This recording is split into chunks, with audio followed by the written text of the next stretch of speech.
Oh, there we Alan's go. going to tell us all about the new episodes of Velma. Velma episodes 7 and 8. Why? Because we put out a bunch of our reviews and we do clips. And then the Velma like reviews will get 8,000. I'm not going to lie, 8,000 views. Then the other ones get like 1,000 views. And so why are we covering Velma? We're doing it definitely for the clicks, but also because Alan was tasked with doing it. But that also means in a bet, I have to see next week. I have to see Magic Mike. I have to see the Magic Mike movie.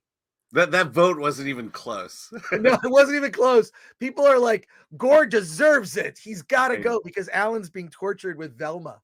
Yeah, I think we got over 1,000 votes and over 60% went to you. Fine.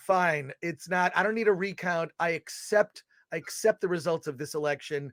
But that also means, I mean, you got to review Velma, but I have to review Magic Mike. I will go see Magic Mike so you don't have to. But Alan, tell us about the latest episodes of Velma. Okay, well, I think it's appropriate to start here.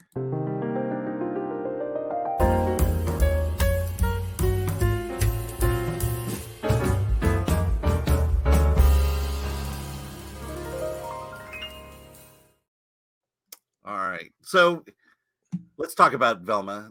I've used this a lot. I've said it's a bad improv show. I've been doing improv comedy for almost 95, early 90s. So is that 30 years? That's been 30 years. Yeah. Not to say that I'm any expert at it but I've done it a long time and I have a feeling I know what works and what doesn't. But I've seen more than my fair share of bad improv shows, and I'll describe it this way. You know, you have two people come on stage, and instantly in the minds of both of those people, there's this pressure to be funny. And so they have to say something funny. They have to say something weird. And then the other person feels like, oh, I got to one up that. So they've got to say something weird. And it just becomes this two people trying to say weird things, funny things for 5 minutes. And it goes nowhere. And you're just kind of sitting there groaning. And to me, that's kind of the state of improv comedy, I think. And I think this has been built up over the last few decades where, you know, people just, you know, it's this idea that, you know, I just need to say funny things constantly. And there was only one person who could do that, and that was Robin Williams. And even sometimes he didn't do it right. And that's the feeling I get watching Velma episodes 7 and 8. It's just a constant stream of inane jokes, of funny sayings, of callbacks and cultural references that we don't care about. And it started from episode 1. It's continued to episode 8. And I will say, I think episodes 7 and 8 are my favorite because it brings this feeling of, hey, there's only 2 more episodes left, and I only have 1 more week to do this. And so I will say the series has gotten better only because it's almost over. So let's go quickly. Episode 7. So what's happening now is the killer is still on the loose.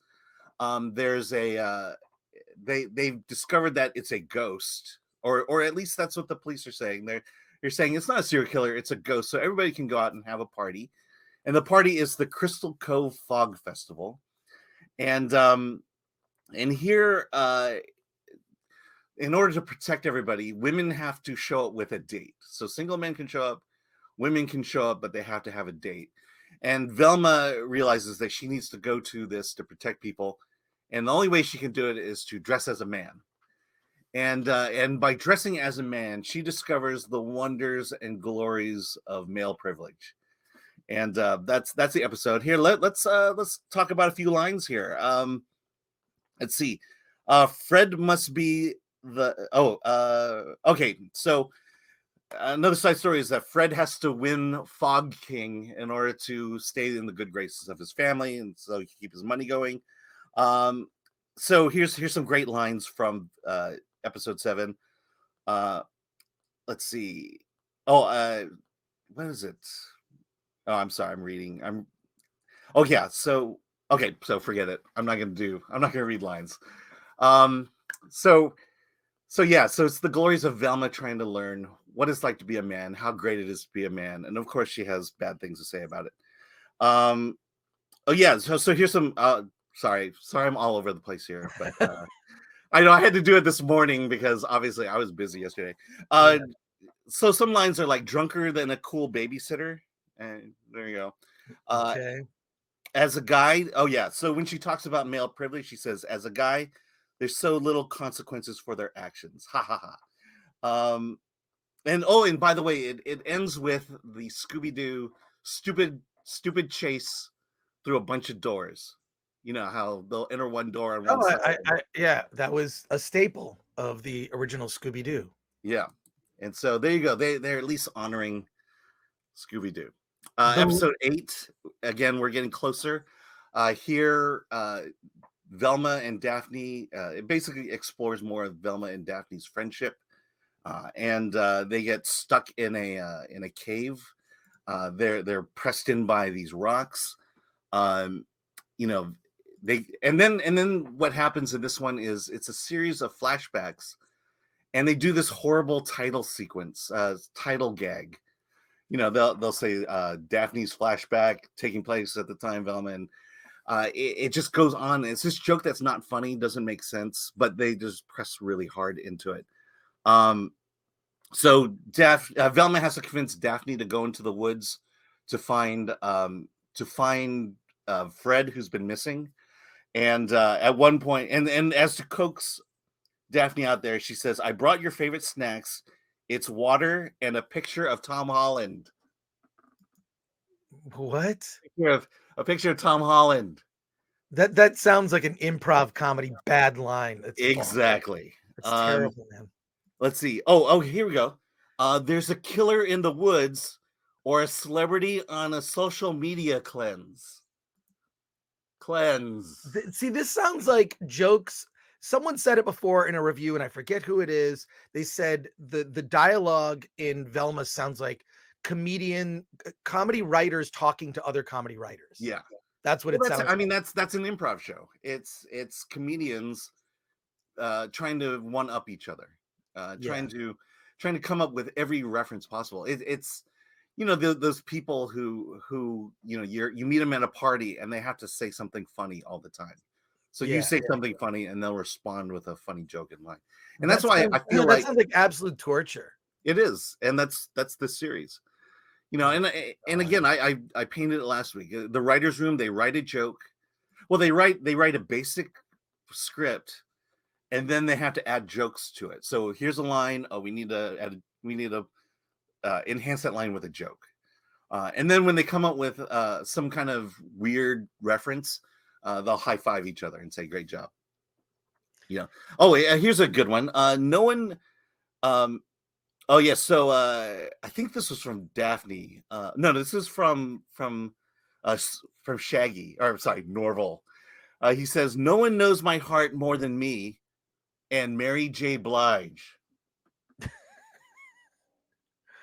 I mean, Uh, and that's the thing is that joke stands just like I said. There's no context to it other, you know. Okay, so what does Mary J. Blige have to do with this? I mean, again, I looked at the writers, and they're all associated with Mindy Kaling. They wrote on the mhm. Mindy Kaling show. They wrote on her last few shows. Some wrote for The Office. Wrote with her for The Office, and so there's just this humor vacuum that's clearly Mindy and her friends, and I bet they sit around all the time joking with each other and said, hey, we should make a TV show. In fact, let's do Scooby Doo. I'll march into the room. As a BIPOC, they have to give it to me, and they can't criticize us because that'll be racism. And this is the show we get from it. And yeah, there's 2 more episodes left, and we're gonna find out who the killer is. Oh yeah, I should mention I'm going to spoil episode 8 for you. They find the brains of the girls who've died, and they're set up in these jars with speakers, and they can talk. And Fred winds up having sex with all 3 of the brains. So Wait, yeah. what? How do you have sex with the brains? Well, I think he more makes out with the brains than he does have sex with it. But the implication is that that Fred is cheating on the other brains with the brains. None of this makes sense. Nothing Yeah. you've said has made me want to watch Yeah. a minute of an episode, but I cannot wait next week, Alan. The It's the finale. series, yeah, it's the season finale because I don't know, it has not been officially announced that it's been picked up. Yeah. So if the humanity is lucky, it'll be the series finale next week. If it's lucky, or they could spread it out. They could just do one episode and then another episode. So Oh yeah, that'd be great.